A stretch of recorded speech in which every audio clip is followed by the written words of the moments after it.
The diagnosis was back in May 2020, a year that will live in infamy. It would be true to say it hadn't been my best on record. It was to be and was my final months in a 44-year teaching career. Before my final months got a whole lot worse, a brief explanation. My health in that year was problematic. My wife Gabby and I had been in the Middle East for 12 years to be precise, Oman and the UAE. The final stint was in Ras Al Khaimah, one of the 7 Emirates.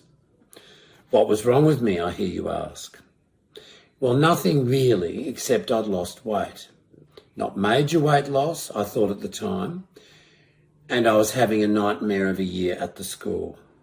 A long and not so boring story, but not for this audience. On the plus side, I'd given up a career in smoking in September of 2019, only to replace it with the vape. Enough background. My gastroenterologist at the local hospital saw something in my scans he didn't like the look of and referred me to a Dr. Kaiser Raja at the King's College Hospital in Dubai, variously regarded as the man for liver disease in Dubai. I've said it, there, liver disease. I had neuroendocrine tumours. Should I be worried about this? I asked. Well, it's not a death sentence, the good doctor replied. Nearly 2 years later, I now realise that, thank God, is true. With one PET scan under my belt, Dr. Kaiser still couldn't find a primary. He seemed keen to find one. He explained that a primary elsewhere would be a good thing for my treatment options. He believed there was a primary and that when one was located, PRRT treatment was the go and more than possible in Australia. He waxed lyrical about Australian medicos and that I was indeed lucky to be heading home. I think he was jealous. For a range of reasons, I also considered myself lucky to be heading home. We were to fly into Melbourne on July 2, 2020. Sounds a long time ago, doesn't it? Courtesy of Victorian Premier Dan Andrews' closing of the airport there on July 1, that was no longer an option. Our principal residents and my family are all in Melbourne, by the way. My wife Gabby got to work and found out that a flight to Brisbane was leaving Dubai the same morning. We were on our way. We're on our way to 2 weeks of quarantine at our own expense. Quarry, as it's become known, was so 1918. 1918 meets 2020. The last pandemic was fully a century ago. However, we weren't dispatched from a ship to a fairly average quarantine station, but instead from the airport to Brisbane's Westin Hotel in Mary Street. Now, we're a glass half full kind of couple. What wasn't there to like? True, the meals were a wee bit tepid, but to be honest, what do you expect for $3,700 divided by 2 over 14 days? Plus, we had what were known as fresh air breaks. Every day, bar one, a representative of Queensland Police would knock on the door, and you needed to be suited, booted and masked. You had to be ready to roll. So you didn't know when they'd come a-knockin', but once you'd placed the request, you duly prepared. The fresh air was a tad boring. Laps of the pool perimeter took fully for 59 seconds, but you would generally be out there for an hour or so. Gabby did laps furiously, and I mixed it up with spending time with the smokers, breathing in their smoke and my vape simultaneously, socialising and getting their sad stories, some of which were quite moving. Talks of being stuck abroad for a long time. Our plot line was relatively cheery by comparison. Work, 3 months of lockdown and the last plane out of Dubai. Suitably depressed, I'd returned to our suite. The suite was luxe, roomy kitchenette and a bath. the latter crucial for the wife. The bed was magnificent, the Wi-Fi good, and the TV fine. We could order in what we needed, which was very little. Occasional deliveries from the chemist warehouse for quarry constipation. Family and friends delivered care packages, and from interstate came hampers. Now, the day after we arrived, I had a telehealth appointment with my GP in Melbourne. My family had already filled him in, and he'd referred to me to Peter McCallum, the hospital, not the man. The man concerned was the memorably named Professor Michael, an apt name if one was forgetful. Or should I say, we spoke to him from the West Inn as well, and arrangements were made for scans and the like to be dispatched to his office.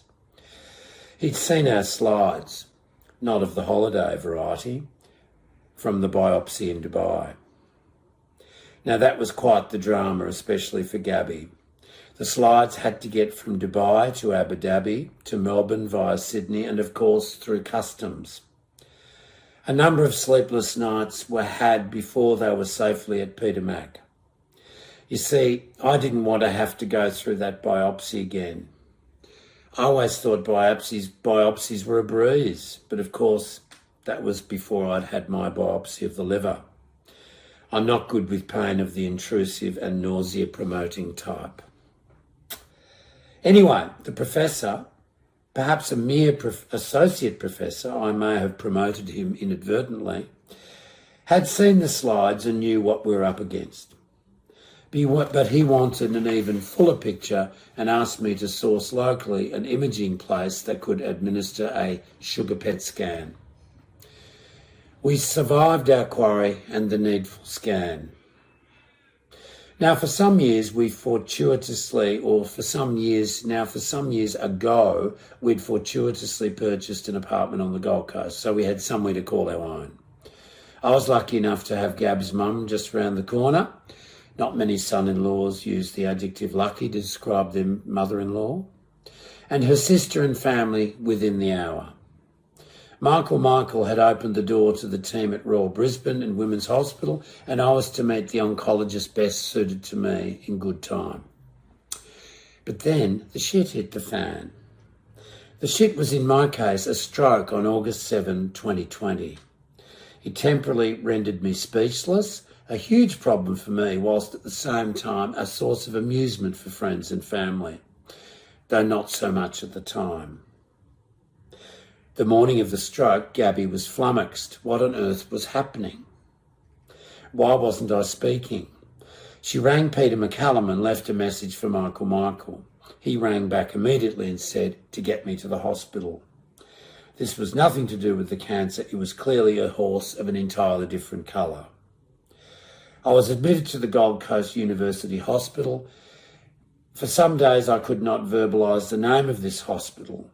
Like for some time after, I couldn't recall the name Robina, the suburb where I'd have my 7 weeks of rehab sessions.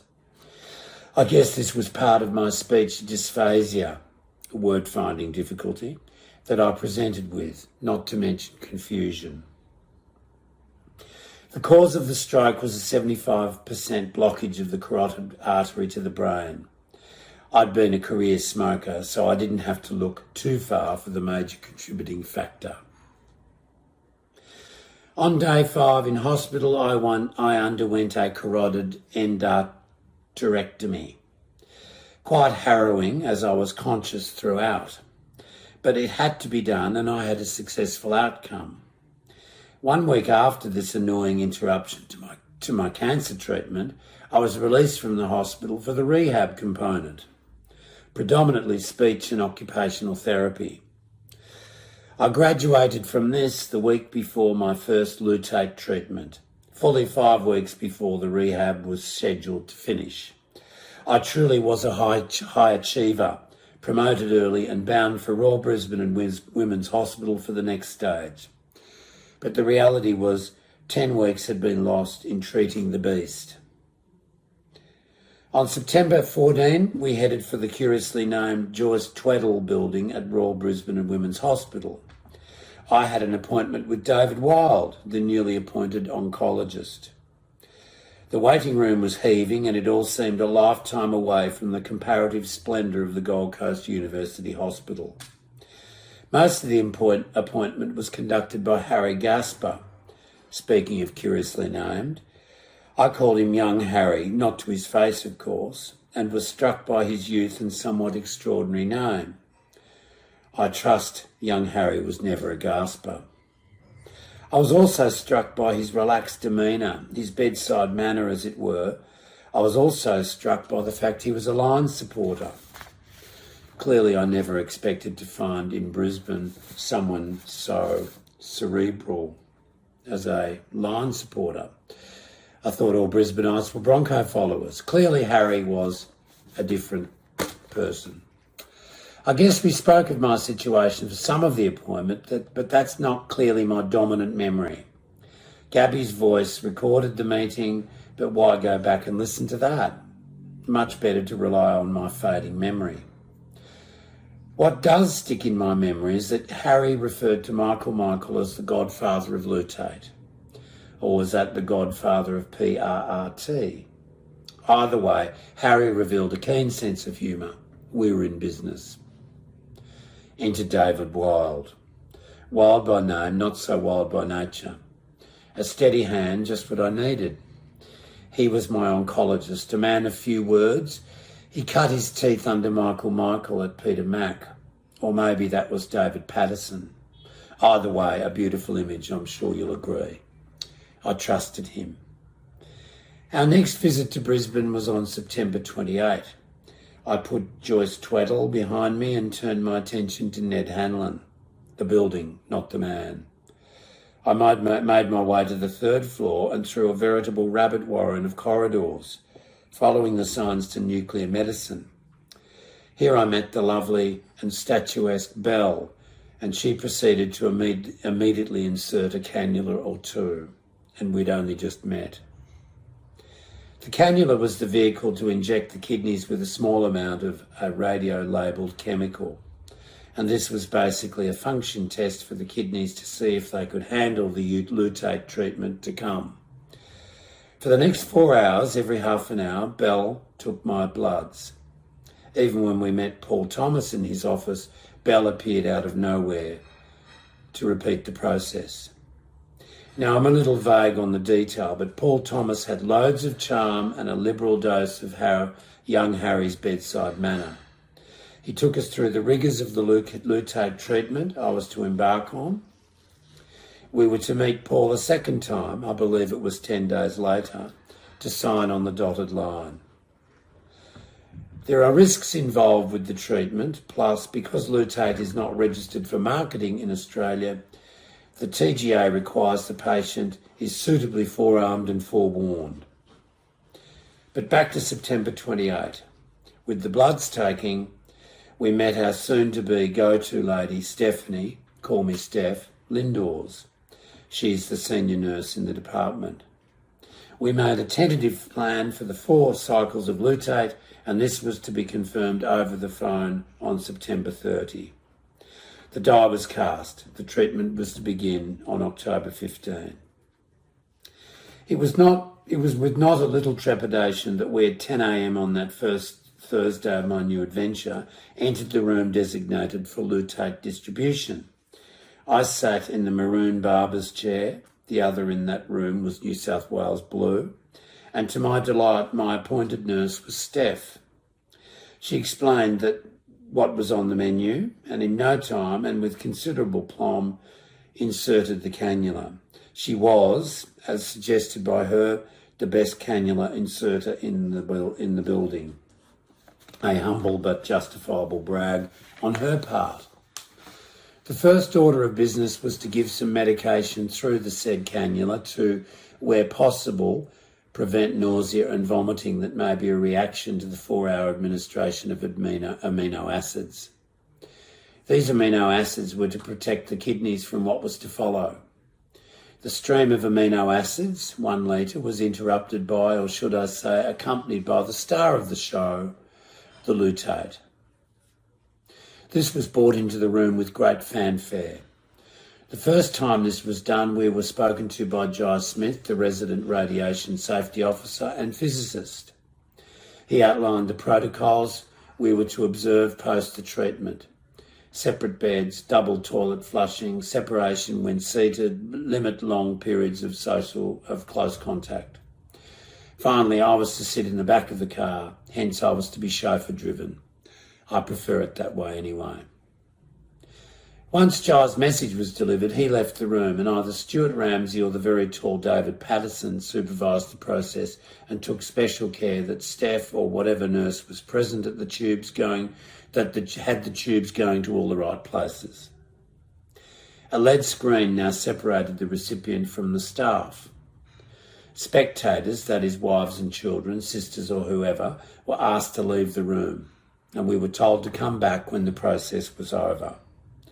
In a couple of hours, when the amino acids were done, or I was done with them, and I'd had a radiation test. This was reasonably hilarious. I was reminded of a Geiger counter some of us had seen used in the old films back in the day, testing just how much radiation the victim had absorbed in the nuclear incident. But in this case, I was the victim and this was my film. The reality hit home. I was radioactive, not green, but still radioactive. If I was sufficiently radioactive, I could go home. Or if I was sufficiently non-radioactive, I could go home and follow the protocols. Now, the reality was I did usually have company. That is, another patient was present. For the first 2 treatments, I had Pump with me, and he was accompanied by Bella, his sister.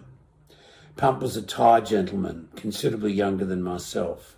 Most people are these days. Gabby and I had become very fond of both Pump and his sister.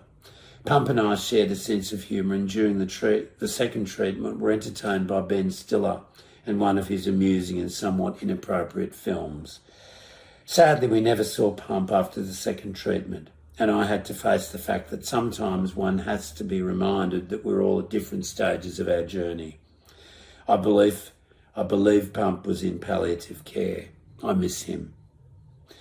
We were served lunch, generally post-lutate therapy. I omitted to mention the, let's just call it material, was administered for approximately 20 minutes or so. Once it had done its worst, the amino acids continued to course through my veins. But back to lunch. I devoured everything on offer, and this tendency on my part would explain my weight gain over the 6 months of the treatment.